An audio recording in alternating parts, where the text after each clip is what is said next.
বাংলাদেশ সময় সকাল ৬টার দিকে ইরান যুক্তরাষ্ট্রের মধ্যে যুদ্ধবিরতি হয়। সকাল ১০টার দিকে ইসরায়েল ভয়ঙ্কর হামলা চালায় লেবাননে। ইসরায়েলের এই হামলার ১০ মিনিট পরেই হরমুজ প্রণালী বন্ধ করে দেয় ইরান। ইরানের যুদ্ধবিরতির ১০টা শর্তের মধ্যে একটা শর্ত ছিল যে লেবাননে ইসরায়েল হামলা চালাতে পারবে না। ইসরায়েল দাবি করতেছে যতক্ষণ হিজবুল্লাহ থাকবে ততক্ষণ ইসরায়েল এই হামলা জারি রাখবে। হিজবুল্লাহকে এখন চিরতরে মিটিয়ে দিতে গিয়ে লেবাননকেই মিটিয়ে দিচ্ছে। লেবাননের অধিকাংশ জায়গা কিন্তু এখন ইসরায়েলের দখলে আছে। লেবাননের বেসামরিক একটি হসপিটালের উপর ইসরায়েল হামলা করে ৮ জনকে নিহত করেছে। ইসরায়েলের গোয়েন্দা সংস্থা মোসাদের টুইটার অ্যাকাউন্ট থেকে কিছুক্ষণ আগে একটি টুইট করে বলা হয়, ইরান যুদ্ধবিরতি লঙ্ঘন করে ইসরায়েলের উপর একাধিকবার ক্ষেপণাস্ত্র ও ড্রোন হামলা চালিয়েছে। ক্লাস্টার বোমা সহ সর্বশেষ এই হামলায় অন্তত ১১ জন আহত হয়েছে।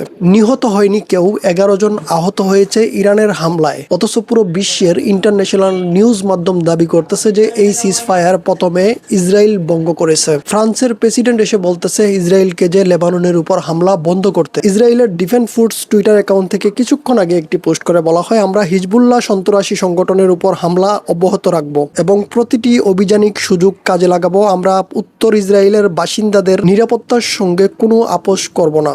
ইসরায়েলের ডিফেন্স ফোর্স বলতেছে যে যতক্ষণ হিজবুল্লাহ থাকবে ততক্ষণ তারা হামলা চালাবে লেবাননে। অন্যদিকে ইসরায়েলের গোয়েন্দা সংস্থা মোসাদ দাবি করতেছে ইরান নাকি ইসরায়েলের উপর হামলা করে ১১ জনকে আহত করেছে। লেবাননে ইসরায়েলের হামলার পরপরই কিন্তু ইরানও পাল্টা হামলা চালু করে দিয়েছে ইসরায়েলের উপর। ইরান থেকে একের পর এক হামলা করা হচ্ছে ইসরায়েলের উপর। এখনো এই বিষয় নিয়ে কিন্তু ডোনাল্ড ট্রাম্প কিছুই বলেননি, যেহেতু যুদ্ধবিরতির কথা তিনি আগে তুলে ধরেছেন। আর এই যুদ্ধবিরতির শর্ত ছিল যে লেবাননের উপর ইসরায়েল হামলা চালাতে পারবে না। তবুও যেহেতু লেবাননের উপর ইসরায়েল হামলা চালিয়েছে, ডোনাল্ড ট্রাম্প এখন তার দেশের মানুষের কাছে জবাবদিহিতা করতে হবে। ইসরায়েলের প্রেসিডেন্ট বেঞ্জামিন নেতানিয়াহু কখনোই চাইবেন না যে এই যুদ্ধটা বন্ধ হয়ে যাক, সিজফায়ার হয়ে যাক, এমনটা কিন্তু তিনি কখনোই চাইবেন না। কারণ তাদের মেইন টার্গেট হচ্ছে গিয়ে গ্রেটার ইসরায়েল। আর এই গ্রেটার ইসরায়েল তৈরি করতে হলে প্রথমে অবশ্যই ইরানকে পৃথিবীর মানচিত্র থেকে মুছে ফেলতে হবে। তবেই কিন্তু এই গ্রেটার ইসরায়েল তৈরি করা সম্ভব হবে ইসরায়েলের জন্য।